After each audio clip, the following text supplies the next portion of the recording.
नमस्कार दोस्तों, आपका स्वागत है हमारे YouTube चैनल गौरी शंकर कहानियाँ में। आज हम आपके लिए नवरात्र की पौराणिक कथा लेकर आए हैं। कथा को पूरा ज़रूर सुनें और साथ ही हमारे चैनल को सब्सक्राइब कर दें। तो चलिए शुरू करते हैं आज की कथा। प्राचीन समय में राजा सूरथ नाम के राजा राज करते थे। राजा प्रजा की रक्षा में उदासीन रहने लगे थे। परिणाम स्वरूप पड़ोसी राजा ने उस पर चढ़ाई कर दी। सूरथ की सेना भी शत्रु से मिल गई थी। परिणाम स्वरूप राजा सूरथ की हार हुई और वह जान बचाकर जंगल की तरफ भागा। उसी वन में समाधि नाम का एक बनिया अपनी स्त्री एवं संतान के दुर्व्यवहार के कारण निवास करता था। उसी वन में बनिया समाधि और राजा सूरथ की भेंट हुई। दोनों का परस्पर परिचय हुआ। वे दोनों घूमते हुए महर्षि मेघा के आश्रम में पहुँचे।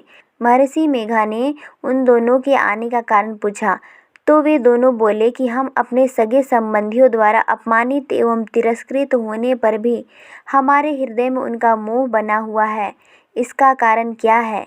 महर्षि मेघा ने उन्हें समझाया कि मन शक्ति के अधीन होता है और आदि शक्ति के अविद्या और विद्या दो रूप हैं। विद्या ज्ञान का स्वरूप है और अविद्या अज्ञान का स्वरूप। जो व्यक्ति अविद्या के आदिकरण की उपासना करते हैं उन्हें विद्या स्वरूपा प्राप्त होकर मोक्ष प्रदान करती है। इतना सुनकर राजा सूरथ ने प्रश्न किया, हे महर्षि, देवी कौन है? उसका जन्म कैसे हुआ? महर्षि बोले, आप जिस देवी के विषय में पूछ रहे हैं वह नित्य स्वरूपा और विश्वव्यापिनी है। उसके बारे में ध्यान पूर्वक सुनो। कल्पांत के समय विष्णु भगवान क्षीर सागर में अनंत सैया पर शयन कर रहे थे। तब उनके दोनों कानों से मधु और केटब नाम की दो दैत्य उत्पन्न हुए। वे दोनों विष्णु के नाभि कमल से उत्पन्न ब्रह्मा जी को मारने दौड़े। ब्रह्मा जी ने उन दोनों राक्षसों को देखकर विष्णु जी की शरण में जाने की सोची, परंतु भगवान विष्णु उस समय सो रहे थे। तब उन्होंने भगवान विष्णु को जगाने हेतु उनके नयनों में निवास करने वाली योग निद्रा की स्तुति की। परिणाम स्वरूप तमोगुण अधिष्ठात्री देवी विष्णु भगवान के नेत्र, नासिका, मुंह तथा हृदय से निकलकर ब्रह्मा जी के सामने उपस्थित हो गई। योग निद्रा के निकलते ही विष्णु भगवान उठकर बैठ गए। भगवान विष्णु और उन राक्षसों में 5000 साल तक युद्ध चलता रहा। अंत में मधु और केटब दोनों राक्षस मारे गए।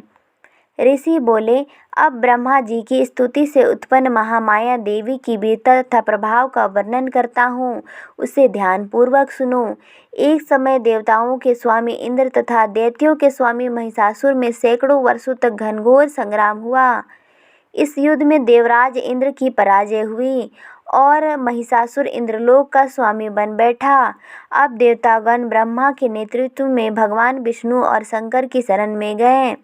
देवताओं की बातें सुनकर भगवान विष्णु तथा भगवान शंकर क्रोधित हुए। भगवान विष्णु के मुख तथा ब्रह्मा जी और शिव जी तथा इंद्र आदि के शरीर से एक तेजपुंज निकला, जिससे समस्त दिशाएं जलने लगी और अंत में यही तेजपुंज एक देवी के रूप में परिवर्तित हो गया। देवी ने सभी देवताओं से आयुध एवं शक्ति प्राप्त करके उच्च स्वर में अट्टहास किया, जिससे तीनों लोक में हलचल मच गई। महिषासुर अपनी सेना लेकर इस सिंहनाद की ओर दौड़ा। उसने देखा कि देवी के प्रभाव से तीनों लोग आलोकित हो रहे हैं। महिषासुर की देवी के सामने एक भी चाल सफल नहीं हुई और वह देवी के हाथों मारा गया।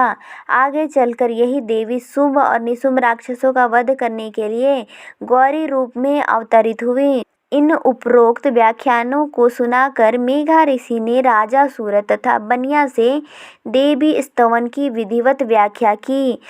राजा और बनिया नदी पर जाकर देवी की तपस्या करने लगे। 3 वर्ष तक घोर तपस्या करने के बाद देवी ने प्रकट होकर उन्हें आशीर्वाद दिया। इससे बनिया संसार के मोह से मुक्त होकर आत्मचिंतन में लग गया और राजा सूरथ ने शत्रुओं पर आक्रमण करके विजय प्राप्त करके अपना वैभव प्राप्त कर लिया। कथा को पूरा सुनने के लिए धन्यवाद। यदि आपको हमारी कथा अच्छी लगी हो तो कमेंट में जय माता दुर्गा ज़रूर लिखें।